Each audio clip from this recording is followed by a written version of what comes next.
कुमार भारतीय इस वक्त मैं सब्जी मंडी में मौजूद हूँ, जहाँ फड़ पे अपना रोजगार चलाने वाले ये मासाखोर मतलब जो है 2 महीने से प्रयास कर रहे हैं कि किसी तरह हमें भी फड़ पर बैठ कर के सब्जी बेचने की अनुमति मिल जाए। इनका कहना है कि जब से ये सब्जी मंडी स्थापित की गई है, वहाँ इस प्रकार के जो परचून विक्रेता है वो अपनी अपनी जगह निर्धारित करके बैठते हैं, और जब से कोरोना का जो ये मार पड़ी है, कोरोना का जो ये महामारी फैली है, उसको देखते हुए पूरा व्यापार मंडल जो है बंद कर दिया गया था। लेकिन मंडी के मासाखोर सभी के सभी 2 महीने से परेशान हैं। परेशानी उससे है कि मंडी बंद हुई थी। मंडी बंद होने से कोरोना के दौरान उसके बाद में अड़तियों को इजाज़त मिली बैठने की, मासाखोर को किसी को भी नहीं बैठने दिया। तो हमें ये बार बार ऊंचे से ऊंचे अधिकारी से जाके मिले हैं, किसी ने भी हमारी अभी तक कोई भी सुनाई नहीं की है। यही कहते हैं भाई 2 दिन में करेंगे, 4 दिन में हो जाएगा, 5 दिन में हो जाएगा। हम ये कहते हैं भाई हम जब से मंडी बनी है, जब से मंडी यहाँ आई है, तब से मासाखोर बैठने लग रहे हैं। किसी को 30 साल हो गए, किसी को 35 साल हो गए, किसी को 32 साल हो गए। तो हमारा भी तो कोई संविधान निकालो। प्रशासन से हमें ये भी अपील कर दी है कि भाई अभी तक हमारा किरायानामा नहीं चालू था, जो मार्केट फीस होती है, हम उसके लिए भी तैयार हैं। लेकिन कोई भी अधिकारी, कोई भी किसी लेवल का कोई भी आदमी हमारे बीच में आकर अभी तक ये कहने वाला नहीं बना है कि भाई आपकी मांग सुनने के लिए हम तैयार हैं।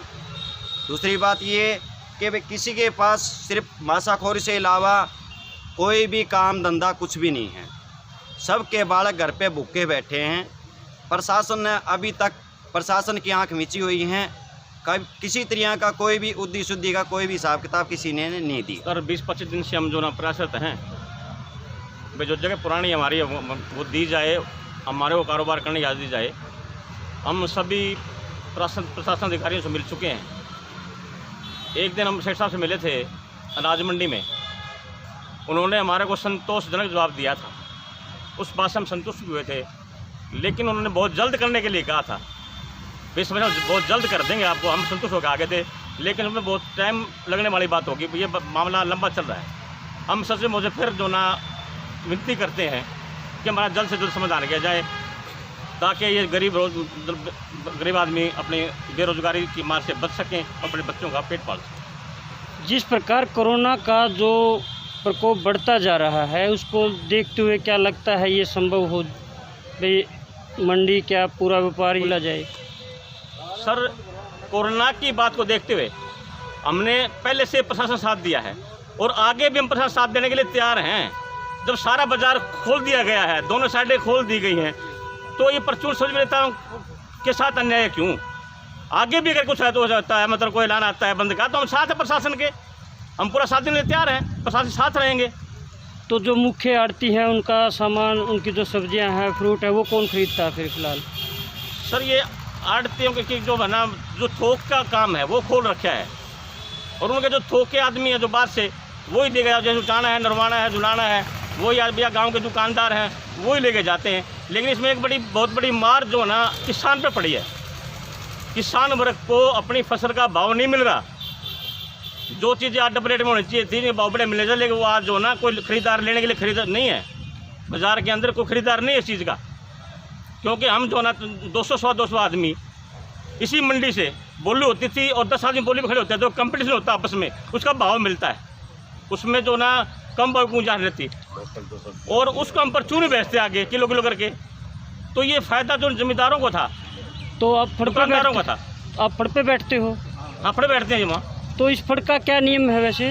सर नियम तो ये है कि हम वहाँ 30 साल से बैठे हैं। हाँ। जब से मंडी बनी है, हाँ। हम जब से वहीं अपना काम कर रहे हैं, 30 साल से लगातार अपना काम कर रहे हैं। आज तक हमारे कोई ऐसी कोई दिक्कत नहीं आई।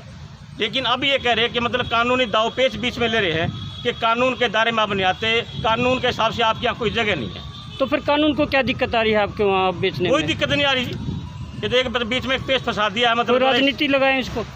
मानो बिल्कुल इस बात है जो हरियाणा की सभी मंडियों में ठीक काम चल रही है। जींद की मंडी में ऐसा क्यों? यहीं ये दाव क्यों है? ये यहीं कानून क्यों है? क्या और मंडियों की ये कानून नहीं है? तो फिलहाल आपका रोजगार कैसे चल रहा है? सर रोजगार या बेरोजगारी की मार में है जी। रोजगार कहाँ चल रहा है? हम तो 1.5-2 महीने से खाली बैठे हैं और भूखमरी कगार पे हैं। काम करते हैं सर, तभी तो कोई ना उधार पैसा मिल जाता है, लेकिन जो बेरोजगार होता है उसको तो कोई पैसा भी देगा राजी नहीं, पता है कहाँ से रिटर्न कहाँ से होगा। तो कुछ ढील दी गई थी लॉकडाउन में, और लॉकडाउन का जो है वो चलते हुए व्यापार भी खुल गया था। लेकिन मार यहाँ जो पड़ी है वो माशाखोरों के ऊपर पड़ी है। सब्जी मंडी के जो परचून विक्रेता है, जो फट पर बैठ के सब्जी बेचते थे, आज वो बिल्कुल बेरोजगार हो चुके हैं और बच्चों को रोटियों के लाले पड़ गए हैं। इन लोगों का कहना है कि या तो पूरा व्यापार को ही बंद कर दिया जाए या फिर माशाखोरों को सुनिश्चित जो उनकी जगह है वहाँ बैठकर उनको सब्जी या अपना फ्रूट बेचने के लिए अनुमति दी जाए।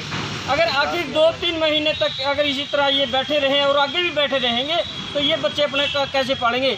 जिस प्रकार जो है सरकार रोज़गार देने की जो बड़े बड़े दावे करते हैं, बड़े बड़े जो वादे करते हैं, एक तरफ जो है रोज़गार देने के वादे हैं और एक वाहवाही लूट रहे हैं, लेकिन दूसरी तरफ इस प्रकार के जो गरीब लोग हैं, माशाखोर लोग जो हैं, ये अपना कार्य करने पर मजबूर हैं। जैसा भी हो बहुत जल्दी समय तो देखते हुए इन लोगों को इनकी जगह दी जाए और सब्जी उसी तरह सुचारू रूप से ये अपनी वहाँ सब्जी और फ्रूट बेच सकें। नमस्कार।